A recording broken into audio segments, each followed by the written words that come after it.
You. There! A third-rate medical school graduate is not what we need. Your offer has been withdrawn. His harsh remarks reverberated in the still orientation room. Naturally, everyone's eyes shifted to me because he was pointing right at me. I had to listen because I was a new employee and couldn't react right away. Leave this place. Get this person out, security. A security guard came running toward me at that signal. But before he could get to me, I shifted. This place is getting to me. I quickly came to that conclusion and answered understood as gently as I could. Then I'm going to go now. I hurried to get out, but the guard grabbed me by the arm. Soon after, he yanked me violently to the door and pushed me out, causing me to land hard on my ass. Now go home. The security man pivoted on his heel and strode off. I was stunned as I sat there. A man who appeared to be in his 60s suddenly reached out to me and inquired, "Are you okay?" I had no idea at the time how drastically this experience would alter both my life and the lives of others. Andrew Carter is my name. I have been putting in a lot of effort in my quest to become a pediatric surgery specialist. Today was the first day of my long-awaited job after I was able to obtain an offer from a renowned general hospital. It has been quite difficult for me to get to this stage. Realizing I had finally become a doctor, I was overcome with emotion as I arrived at the location and saw the big sign that said General Hospital Orientation. However, I resisted tears that threatened to fall. This is only the start. Although it is the beginning, the orientation is not the end. After getting myself together, I went through the building's entrance and finished the check-in procedure. I was a little delighted as I saw the anxious faces making their way to the main hall, because I knew that these people would soon be my co-workers. I saw a small group of people gathered around someone as I made my way to the lobby. I glanced over casually as I passed, assuming it was just a group of students. However, I froze in place as soon as I saw the person at the middle. I recognized the man in the center who was laughing so loudly that it filled the lobby. Why is he here? My fists clenched in rage. He was the one person I could never forgive. His name was Richard Goodman, a man I would never forget. The worst man I've ever known. I have a brother, Ethan, who is 5 years younger than me. When I was in 8th grade and Ethan was in 3rd, he was in a terrible car accident during summer break, which left him paralyzed on his left side due to a spinal cord injury. Ethan was talented in sports, especially soccer, and he practiced diligently, often saying, "My dream is to become a professional soccer player." I wholeheartedly supported him. And the person who stole Ethan's dream was none other than Richard, the man now standing before me, laughing loudly.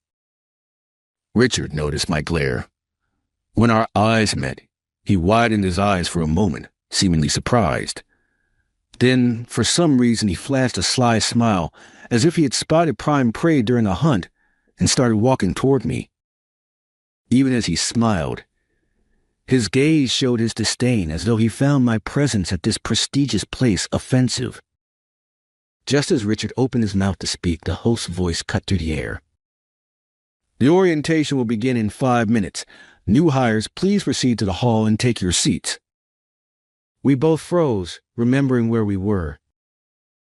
Could this man really be connected to this hospital? A wave of disgust washed over me. Richard shot me a final derisive glance before disappearing into the entrance ahead. My mind was in chaos. No way. This can't be real. Please let this be a bad dream. I thought to stay calm as I took my seat. The host stepped up to the podium and began the orientation right on time. After the opening remarks, a stout man with a thick mustache walked onto the stage. First, I have an announcement. Starting this April, our new director is George Goodman. The introduction began, but the moment I heard the name and saw his face, my entire body froze. Thank you for the introduction. I'm George Goodman. George began his self-introduction and spoke about his role as the new director. But none of it registered in my mind. I was completely absorbed in my own thoughts. And it was no wonder. George was Richard's father, the man who covered up his son's crime as the perpetrator of Ethan's accident.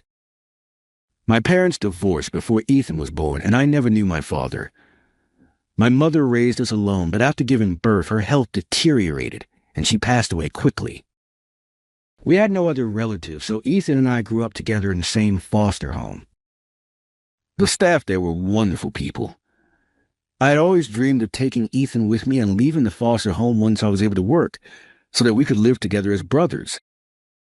But during my 8th grade summer break, after playing soccer with Ethan at the park and heading back to the foster home, Ethan walked ahead of me, crossing the street at a green light. Out of nowhere, a reckless motorcycle ran the red light at terrifying speed and slammed into him. The bike was carrying 2 riders without helmets, weaving dangerously as it sped. Ethan was thrown into the air and hit the ground with a sickening thud. "Ethan!"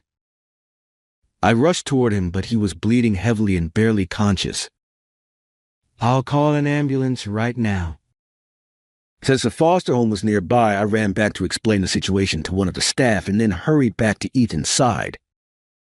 The staff member called the police and emergency services, and Ethan was rushed to the hospital by ambulance. But despite the doctor's desperate efforts, he had suffered a spinal cord injury.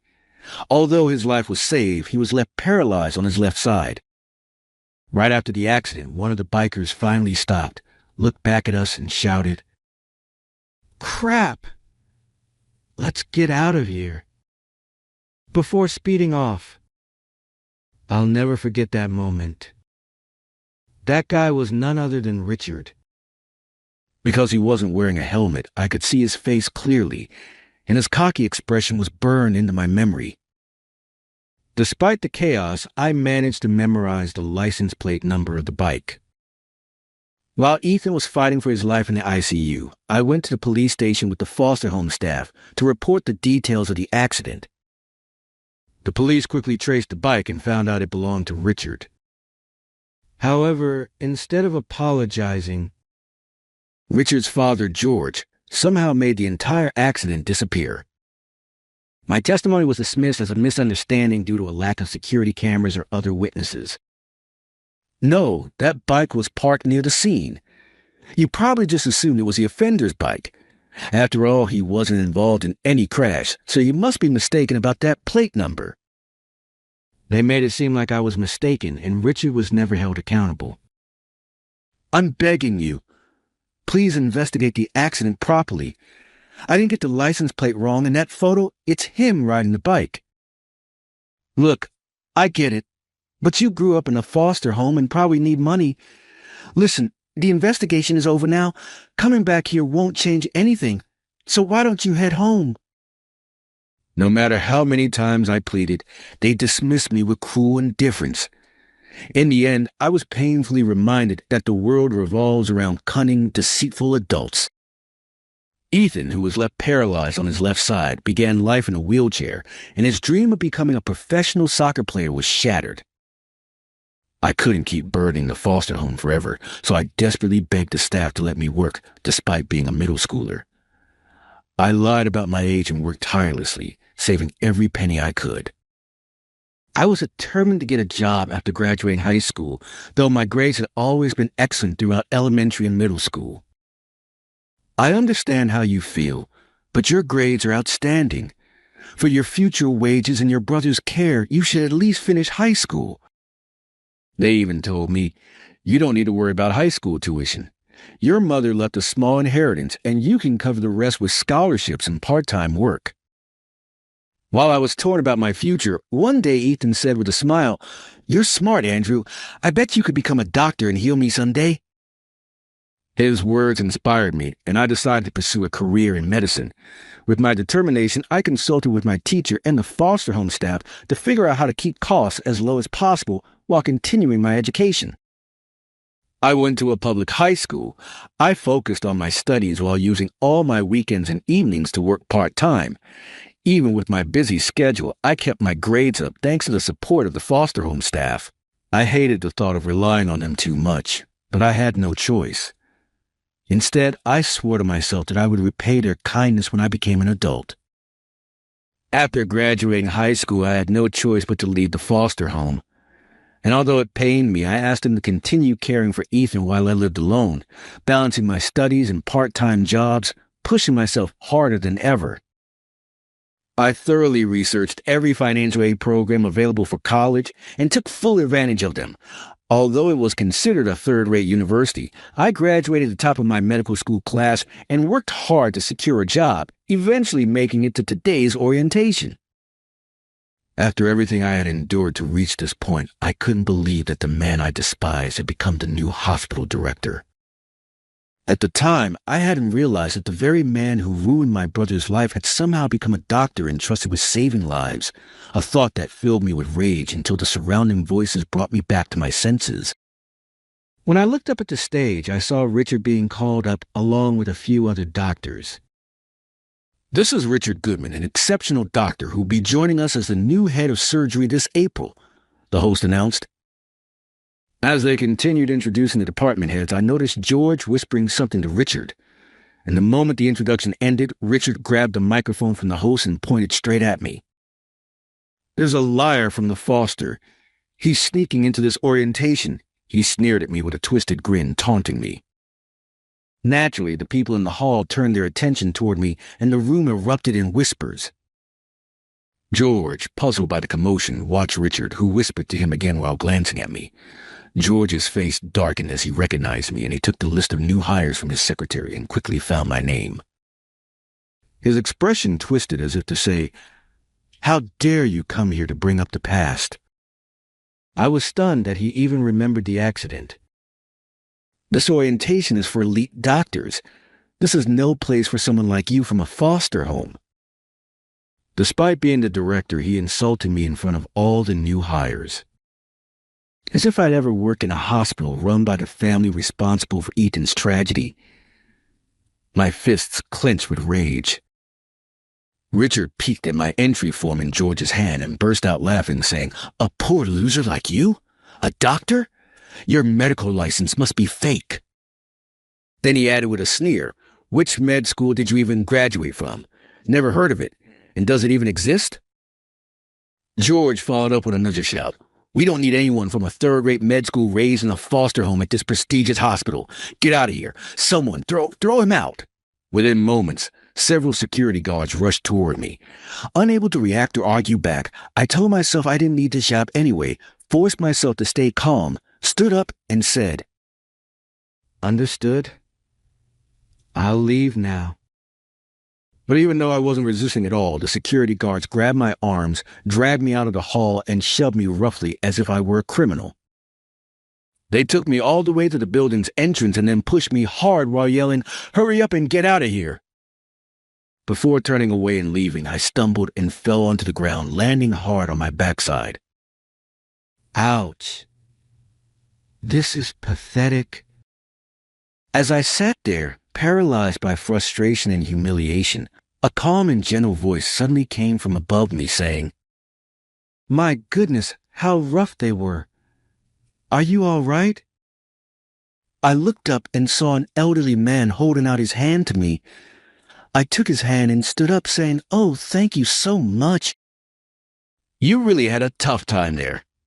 By the way, the man casually reached into his suit pocket and took out a business card.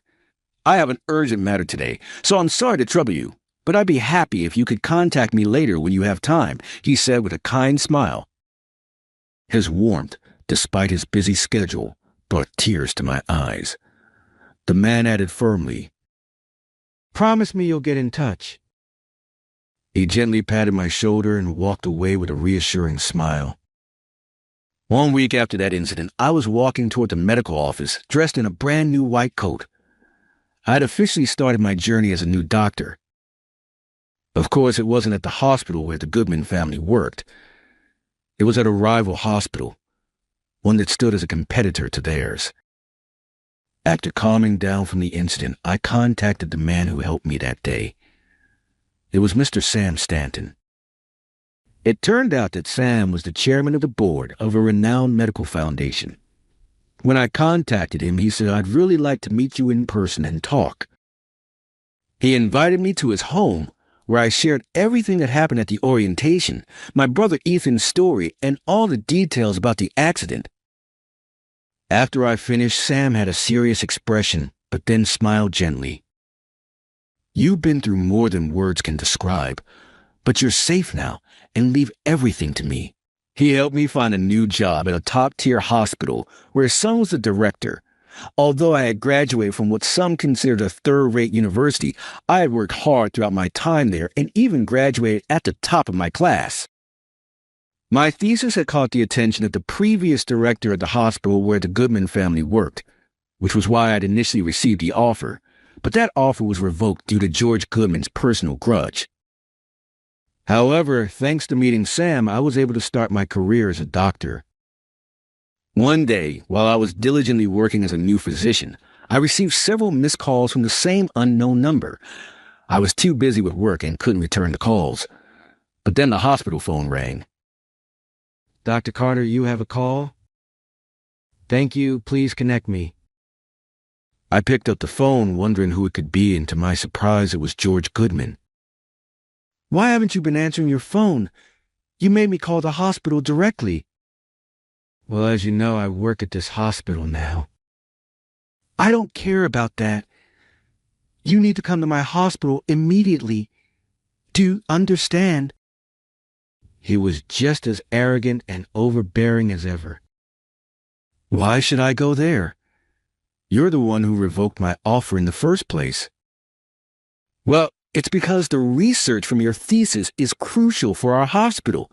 The research team we put together based on your findings is in an uproar. Just send over data at the very least. Dealing with you has been nothing but trouble." According to his one-sided demands, they had formed a research team for future medical advancements using the content of my thesis, and now wanted me to hand over the rights. In fact, when I showed my thesis to Sam, he said, "This is a treasure trove of ideas, essential for the future of medicine," and other doctors who read it gave it high praise as well.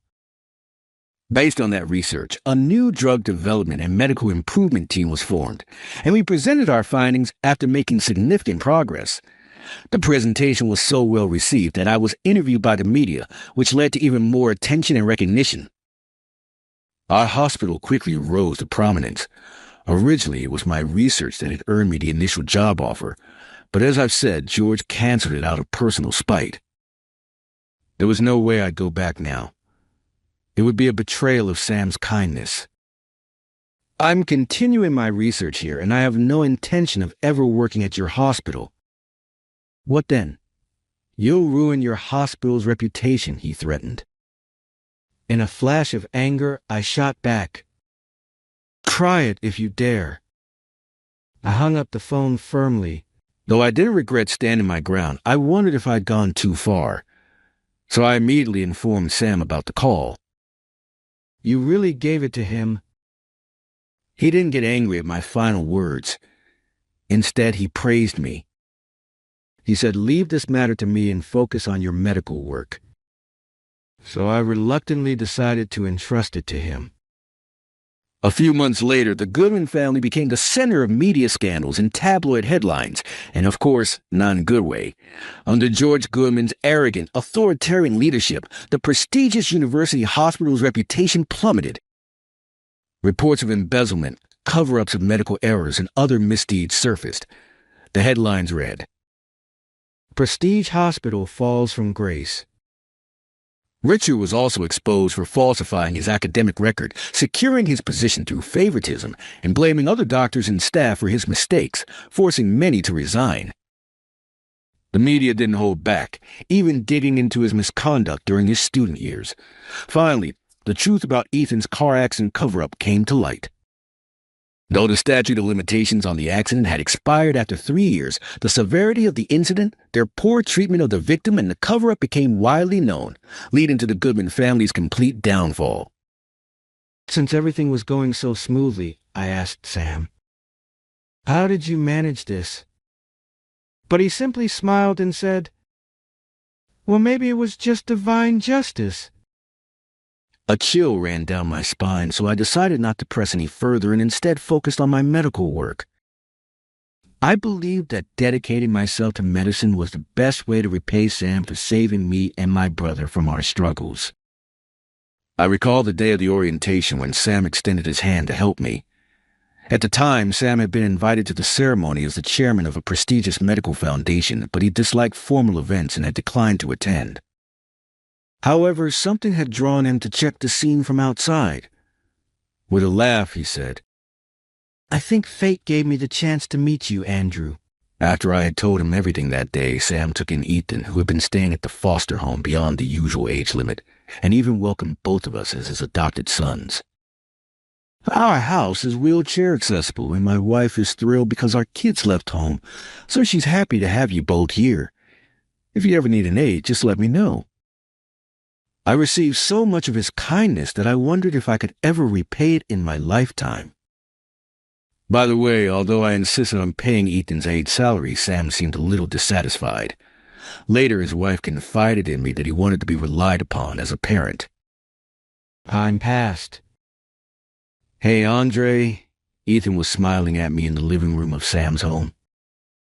Since then, I had worked hard and earned the title of genius pediatric surgeon. Thanks to Sam, the director, and the research team, we had begun treatment to help Ethan recover from his paralysis.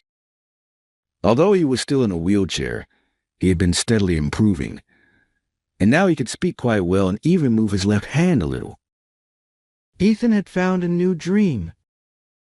I couldn't become a soccer player, but someday I want to teach kids how to play soccer. As for me, I remembered the kids at the foster home who would hold back from saying they didn't feel well because they didn't want to trouble the staff.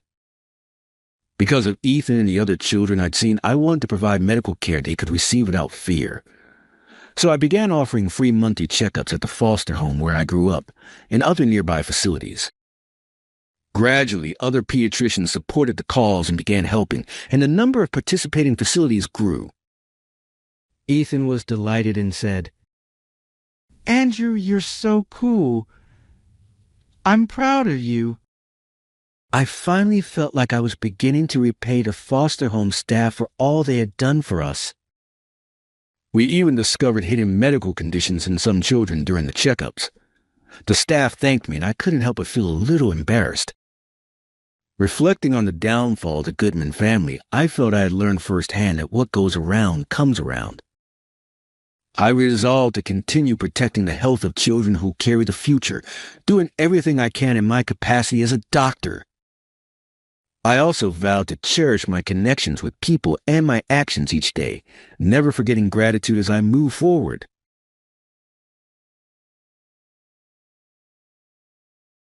During my termination discussion, he grinned and said, "We can get 3 junior engineers for your salary."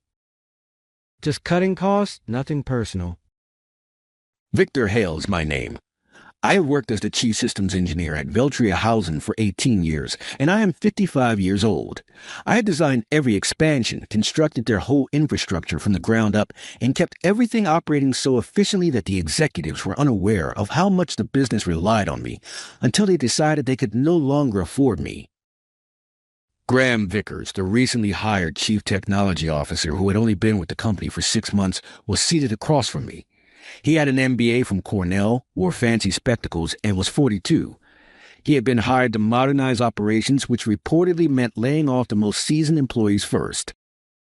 Human Resources Diane passed a packet across the table and remarked, "The severance package is generous." 2 months' pay plus the vacation time you have accrued.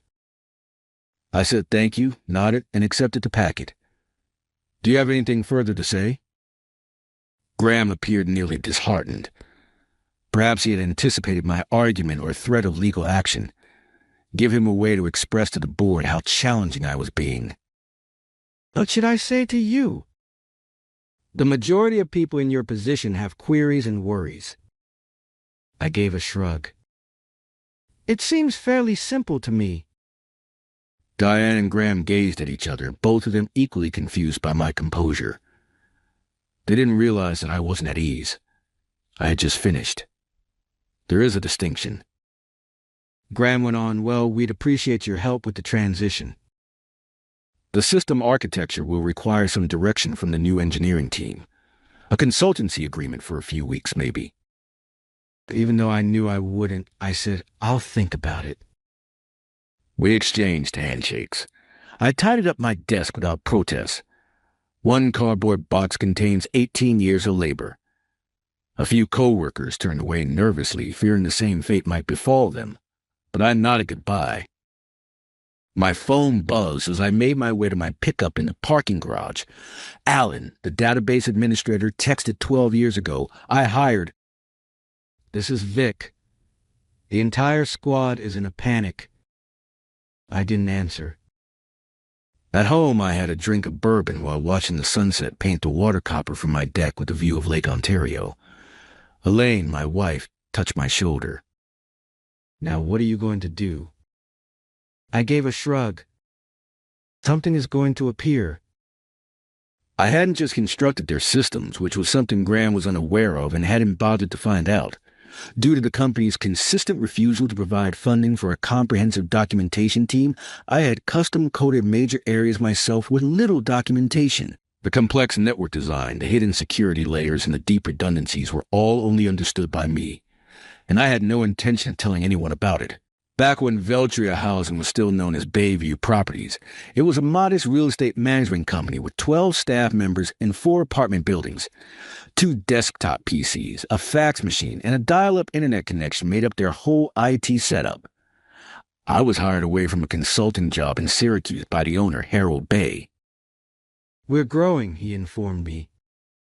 We need someone who can construct something sturdy for us. Over 18 years, I turned that rudimentary setup into an integrated property management system that handled everything from tenant applications and background checks to automated maintenance requests and rent collection across 63 properties in 4 states. I built it piece by piece, adapting, upgrading, refining as the company grew. When Harrow retired 5 years ago, his son Justin sold the company to a private equity firm that rebranded it as Veltria Housing. They kept me on, impressed by what I'd built. But things began to change. New executives, new priorities. Quarterly targets became more important than long-term stability. My warning signs came gradually. First, they rejected my proposal for a documentation team. Too expensive, they said. We'll get to it next quarter. That quarter never came. Then they started bringing in consultants, young MBA types who talked about disrupting property management and leveraging cloud solutions.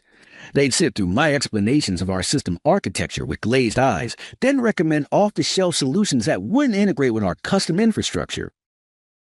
I kept pushing back, explaining why their approach wouldn't work, showing them the custom code that made our system unique. Eventually, they stopped inviting me to planning meetings. Elaine noticed it before I did. They're pushing you out, she said one night over dinner. You need to prepare. I brushed her off. They need me.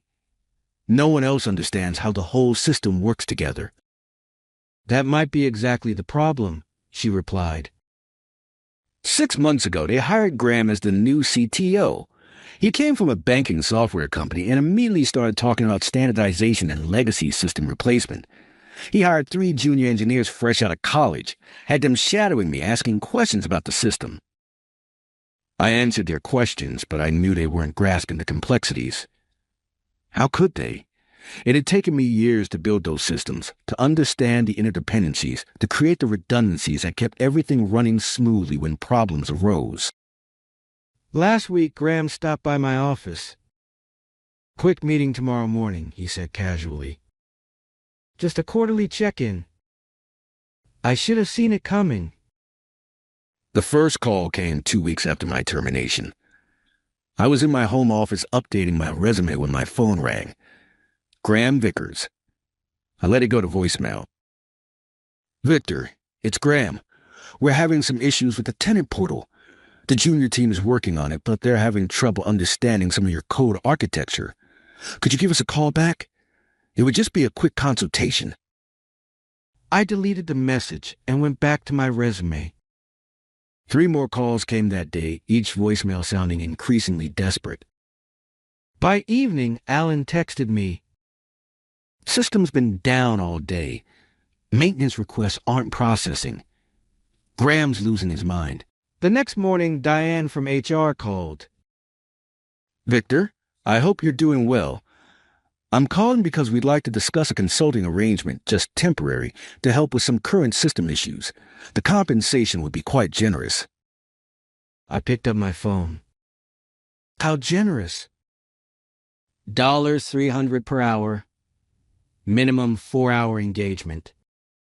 I'll think about it and get back to you, I said, then hung up. I sat at my kitchen table staring out at the lake. Elaine placed a cup of coffee in front of me. What are you thinking? I'm thinking they're finding out exactly what I'm worth. Over the next 3 days, the calls increased. Graham, Diane, even Justin Bay, who was still on the board. The tenant portal was down. The maintenance scheduling system was throwing errors. The automatic payment processing had failed, affecting thousands of residents. I didn't respond to any of them. On day 4, an email arrived from Devlin Systems, a regional competitor to Veltria. They managed fewer properties, but had been expanding rapidly. The email was from their director of technology, Lawrence Devlin himself. Victor, I heard about your situation at Veltria. We've always admired your work from afar. Would you be interested in discussing opportunities with us? We're looking to upgrade our entire property management infrastructure. I replied and set up a meeting for the following day. That evening, as Lane and I were preparing dinner, my doorbell rang. Graham Vickers stood on my porch, his designer glasses slightly askew, his normally immaculate suit wrinkled. Victor, I apologize for dropping by unannounced, but we have an emergency situation. The entire system is down. Nothing is working. The team can't figure out what's wrong or how to fix it. I leaned against the door frame. That sounds serious. It is. We need your help. The board has authorized me to offer you a substantial consulting fee, $500 per hour, whatever it takes. I thought about the cardboard box in my garage. 18 years of work reduced to a few mementos. I thought about nothing personal, just cost-cutting. I thought about the documentation team. They'd never approved. I'm sorry to hear about your troubles, I said quietly. But I have an interview tomorrow. Something will turn up just like I thought. I closed the door on his stunned face and went back to making dinner. For the first time since my termination, I felt a sense of peace wash over me. Not satisfaction, not vindication, just clarity. I wasn't going to help them fix what they'd broken. The interview with Lawrence Devlin went better than expected. We met at a coffee shop in downtown Rochester, away from both companies' offices. I've followed your work for years, Lawrence said, stirring his coffee. That integrated property management system you built at Veltria is legendary in our industry. Nobody else has anything close to it. Thank you, I said. It took time. That's what I want to talk about, time. We're looking to build something similar, but we don't want to start from scratch. We need someone who understands the architecture, the integration points, the security layers. Someone who can build us something better than what's out there. I'm interested. Lawrence smiled. Good, because I'm prepared to offer you the position of Chief Systems Architect. Full benefits, stock options, and a salary 20% higher than what you were making at Veltria. It was a good offer. Too good, almost. Why me? I asked. There are younger engineers out there, cheaper ones. Lawrence laughed. You sound like your former employer. We tried that route. Hired 3 bright young engineers from top schools.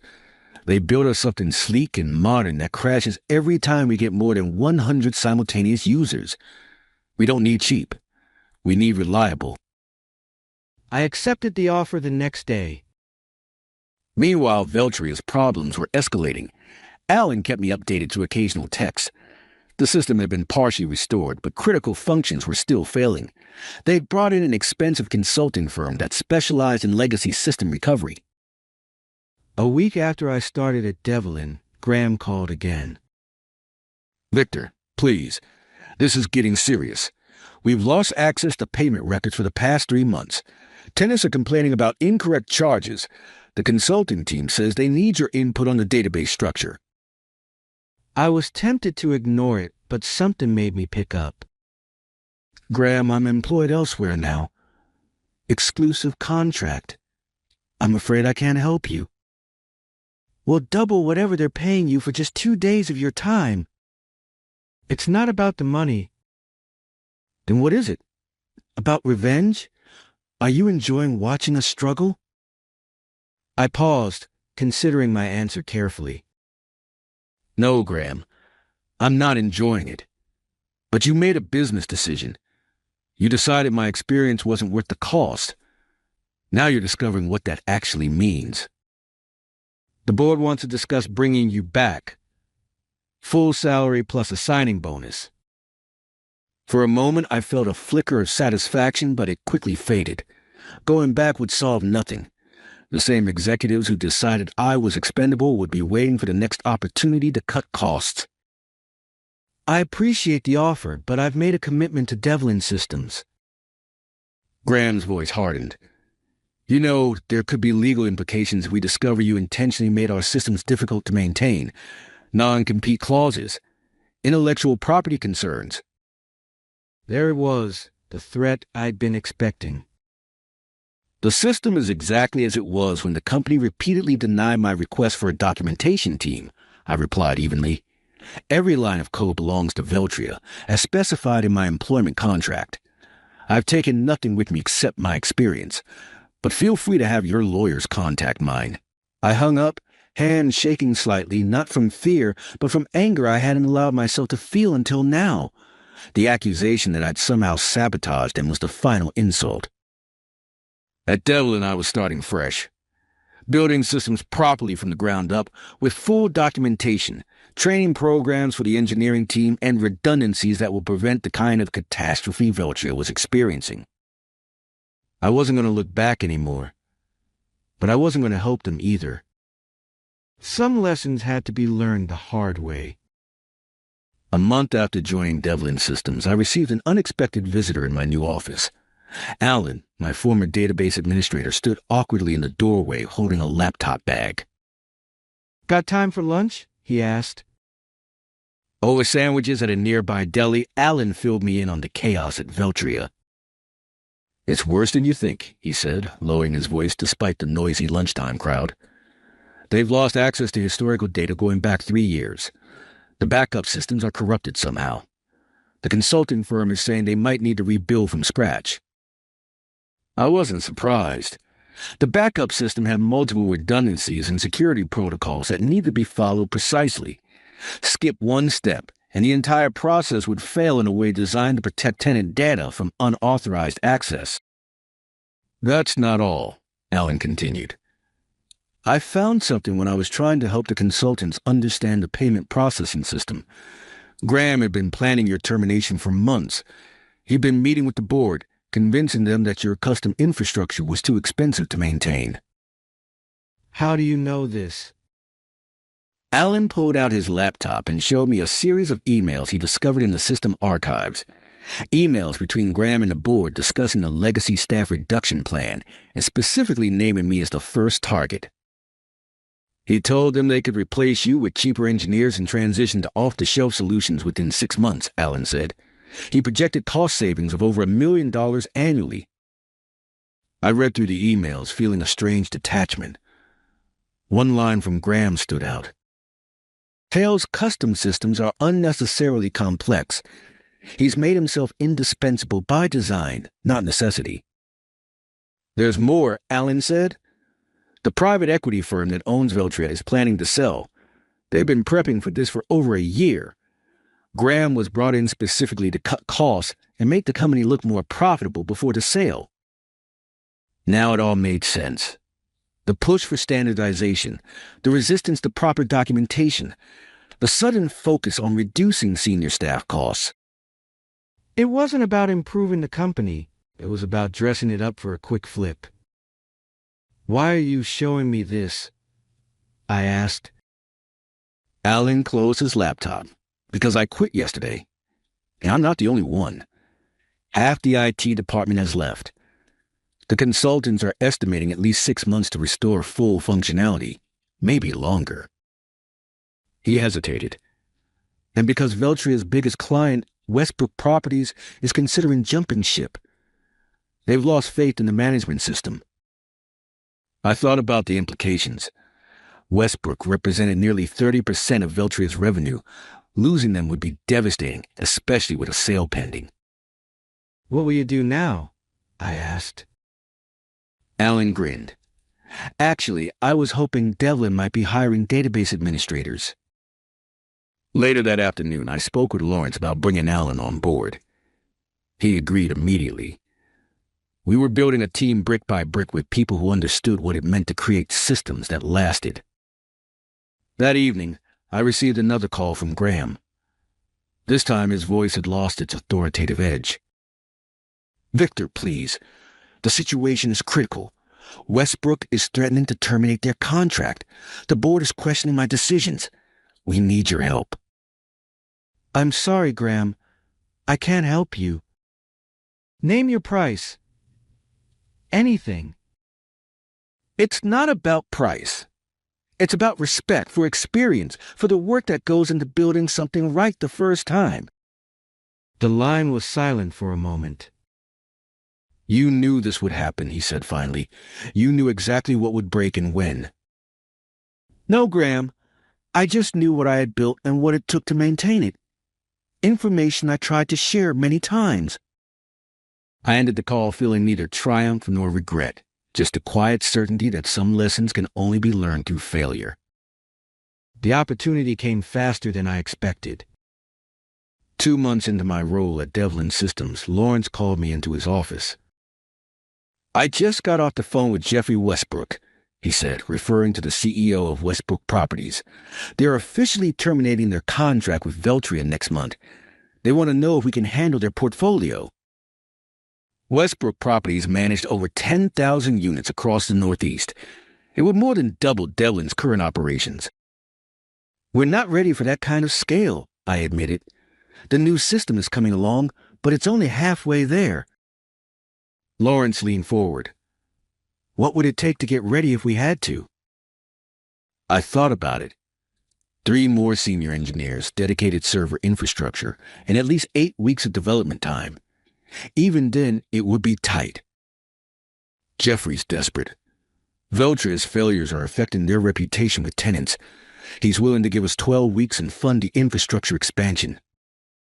This was the moment, the turning point. If Devlin took on Westbrook and succeeded, it would establish us as a serious competitor in the industry. If we failed, it could sink both companies. "Let me think about the architecture," I said. "I'll drop a plan by tomorrow." That night, I barely slept. I sketched system diagrams, mapped data migration pathways, considered scaling challenges. By morning, I had a plan, ambitious but achievable, a hybrid approach that would let us onboard Westbrook's properties in stages, minimizing disruption. When I presented it to Lawrence, he studied it carefully. "This is solid," he said finally. "But I notice you've included a substantial documentation phase that adds 3 weeks to the timeline." "It's non-negotiable," I replied. "That's where Veltria failed. We document everything from day one. We train the team on every component. No single points of failure." Lawrence nodded. "I'll take your word for it. Let's move forward." The next weeks were intense. We hired 5 more engineers, including 2 who had recently left Veltria. Alan built a database migration tool that could translate Veltria's data structure into our new system. I designed a modular architecture that could scale with Westbrook's needs. Halfway through the project, I received an email from Justin Bayou, the former owner's son, who still sat on Veltria's board. "Victor, I want to apologize for how things ended.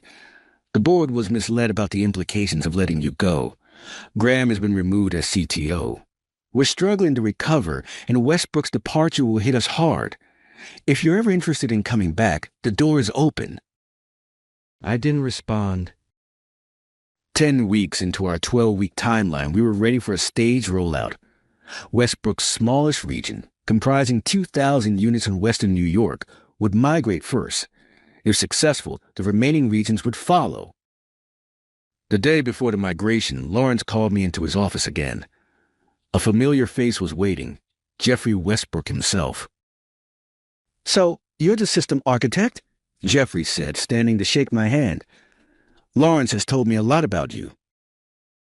"All good, I hope," I smiled. "He says you built us something that won't break down every time we add a new property, something that will grow with us." "That's the plan. I also hear you used to work for Veltria." I nodded, unsure where he was going with this. "They're in trouble, you know. The private equity firm is trying to sell, but with Westbrook leaving and their system still not fully functional, they're not finding many interested buyers." He paused. "Except one." "Who's that?" I asked, though I suspected the answer.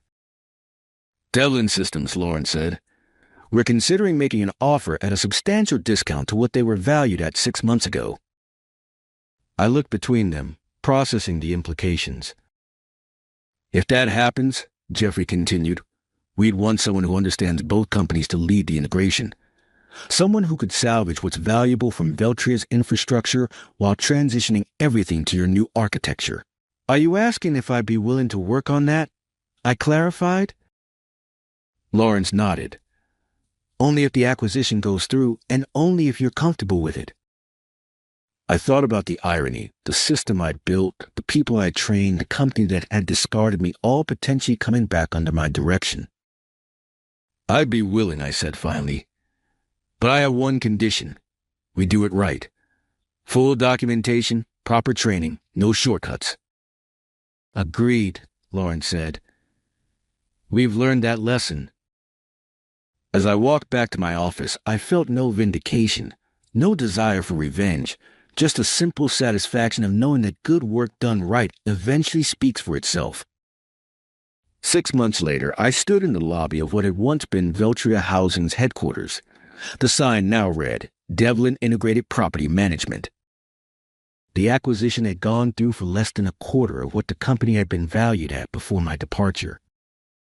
Lawrence and I walked through the office, greeting former Veltria employees who would be staying on through the transition. Some looked away awkwardly. Others smiled with relief. A few, those who had worked closely with me over the years, nodded with quiet understanding. Graham was gone, along with most of the executive team that had approved my termination. Justin Bayou had stayed on as a consultant, helping ease the transition with legacy clients. When we reached the server room, my old domain, I paused. Through the glass, I could see the hardware I'd specified, the blinking lights of systems I'd designed. "Want to go in?" Lawrence asked. "No need," I replied. "We'll be migrating everything to the new infrastructure anyway." In the main conference room, the remaining Veltria staff had gathered for the announcement. Lawrence introduced me as the chief integration officer who would be overseeing the technical transition. "Many of you already know Victor," he said. "He built the original systems that ran this company for nearly 2 decades. Now he'll be guiding us through the integration of both companies' technologies into something better than either had before." As I looked out at the faces, some familiar, some new, I felt no triumph, no desire to say, "I told you so." What would be the point? Instead, I spoke briefly about the transition plan, the timeline, the support that would be available to everyone during the process. I emphasized that no one would be left behind due to cost-cutting measures. The irony wasn't lost on anyone in the room. 1 year after the acquisition, Devlin Integrated Property Management had become the largest property management company in the Northeast. The migration was complete, with all properties now running on the new system I designed, fully documented, properly staffed, and functioning smoothly. On a crisp autumn morning, I drove to the office for a final meeting with Lawrence. The leaves along Lake Ontario had turned brilliant shades of red and gold, a fitting backdrop for the conclusion of this chapter. "The board approved your proposal," Lawrence said as soon as I sat down. "The technical education division will launch next quarter. You'll have full autonomy to design the curriculum and hire instructors." This had been my condition for staying after the integration was complete. Not a higher title or more money, but the creation of a division dedicated to training the next generation of systems engineers and architects, teaching them not just how to code, but how to build things meant to last. Thank you, I said. That means a lot. No thank you, Lawrence replied. What you've built here, it's remarkable. Not just the technology, but the culture around it, the documentation, the knowledge sharing, the emphasis on quality over quick fixes. Later that afternoon, I cleared out my integration office. Unlike my hasty exit from Veltria, this was a planned transition to my new role. As I packed my things, Justin Bayview knocked on the door. Got a minute? He asked. We walked to the small courtyard outside the building. My father asked about you, he said. He's retired in Florida now, but he still follows company news. He was glad to hear you were back, in a manner of speaking. How is Harold? I asked. Good. Fishing a lot. Justin paused. He always said letting you go would be the biggest mistake this company could make. Turns out he was right. I nodded, unsure what to say. I learned something from all this, Justin continued. Value isn't always visible until it's gone. As I drove home along the lakeshore, I thought about value, of experience, of care taken, of doing things right the first time, about systems built to last and the people who build them. I hadn't sought revenge. I hadn't needed to. I'd simply moved forward, building something better, something that would outlast any individual decision or short-term thinking. Sometimes the best response to being undervalued is simply to prove your worth elsewhere and let the results speak for themselves.